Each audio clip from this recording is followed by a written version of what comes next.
He is, if I'm 5'11", he is, if I'm 5'11" with shoes on, he is 6'7". 8 inches taller than me. Right. Okay. So, All right, so what happens? I mean, I fired the gun, and it hit him, unfortunately. So Before you fired the gun, did you look at it? Yeah, I mean, you know, I looked at the gun just, you know, real quick. Like, this don't look like a gun. What's wrong with this guy? He's irrational. So, and then, you know, I took a step back or two. But he made me take, you know, I was just trying to scare him, basically. Use threat or whatever. I wasn't trying to kill him. I wasn't trying to shoot him, period. So, I was Why trying did to you get shoot him? him? What were you afraid of? Why did I shoot the guy? Yeah, you can kind of see. Because I was afraid for my life. Were you afraid that at a minimum you might suffer injury? Did you think it would be a serious injury, if not worse? Yes, I did. It was. It had already got serious. Had you seen this guy hit someone and then that guy's head hit the ground? Yeah, in the CTE video, he dropped him off. And that was that consistent with your image of who Slim Duncan was? Right, but it's times 3 of them. All right, so he gets shot. What happens next? So he automatically sit down on the table. It's a cocktail table right next to the couch. As soon as the bullet hit him, he sit down on the table. Because where he was at that point, we was right in front of each other. He automatically just sat down to his right on the table, and he said, "Okay."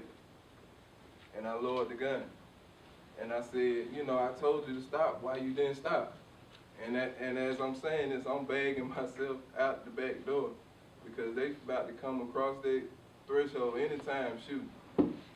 So I'm bagging myself out the door, and I step to the right, and I say, "Y'all take him to the hospital." And you know, it's an industrial door in the back. You hear it go boom, and then it slam closed, boom. So y'all know I ain't in the building no more. So automatically, I put the gun on my waistband. Like I said, Gucci and them outside. It's probably 100 more of them outside. So I put the gun in my waistband. I don't want to scare nobody outside. And it's a high fence right in the back of the studio. So I'm not about to go towards the front. When the shot went off, they scattered back towards the front. And some of them probably went out to their cars to go get guns themselves. All right, well, don't speculate. Just testify to what you saw. So, is that what you're thinking now? Yeah, that's what kind of mind frame I'm in. So I go around the building on the side of the building and then snake around on the other side of the car wash where the fence is low. And I jump the fence and take off running. 'Cause I didn't have my phone. You know, I didn't have a friend in the world at my own establishment. So when I jump the fence, I'm running through woods. Stuff I wouldn't normally stick my legs or feet in. It's probably snakes, rats, possums. I don't even care. I'm so scared for my life, I just take off. Because now it done escalated. I done accidentally shot him. So I'm thinking now they finna kill me for sure. Were you in shock? Yeah, I was. All right, so what do you do now? Actually, So before you go there, the let me show you a couple of exhibits. This is state exhibit number 17. Just been admitted. Can you tell us what that is? That's the back door I went out of. All right, you went out the back door. At the bottom, yeah. And then to the extent you can see here, state's exhibit number 26. That's the other side of the car wash. Behind the basketball goes the low fence. That's the fence I jumped. Okay. And it's woods right behind the fence. All right, so go ahead. What do you do as you're going through the woods?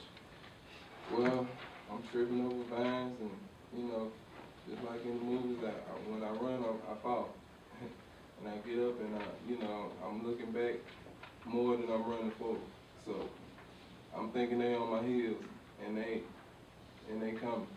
So I get halfway out the woods and I realize I don't even have the gun on me. I done dropped the gun, maybe jumping over the fence, maybe one time after I fell. I don't know.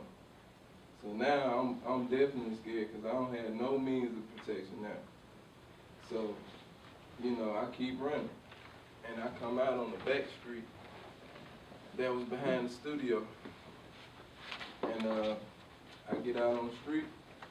I know the neighborhood, it was Renaissance, where I came out at on the back. You know? So I go down some street, and then I think I took a right on Wiley Street. Now I'm almost in Edgewood. So, and I go straight to my mom and dad's house. I'm running, walking, jogging. I'm not trying to bring attention to myself. I'm bleeding. I got on only a tank top. I wore Adidas shorts, just trying to be fashionable, and look good at the video shoot that day. So, but now I'm paying for it because it's cold. So, you know, I'm trying to make it to my mom and dad's house. It probably took me 30 minutes to get there because, you know, it was a long walk. All right, when you get there. It's a short drive, but it's a long walk. When you get there, what happens? When I get there, nobody was there, but luckily I had my key, so I went in, and first thing I do, you know, I kept pacing in circles because, you know, I'm delirious. So, and I'm just, you know, I'm bleeding, so I go ahead and clean myself up. So, I mean, I'm bleeding a lot or just a little bit? Well, I was bleeding a lot at first, but at this point, I'm not bleeding a lot no more.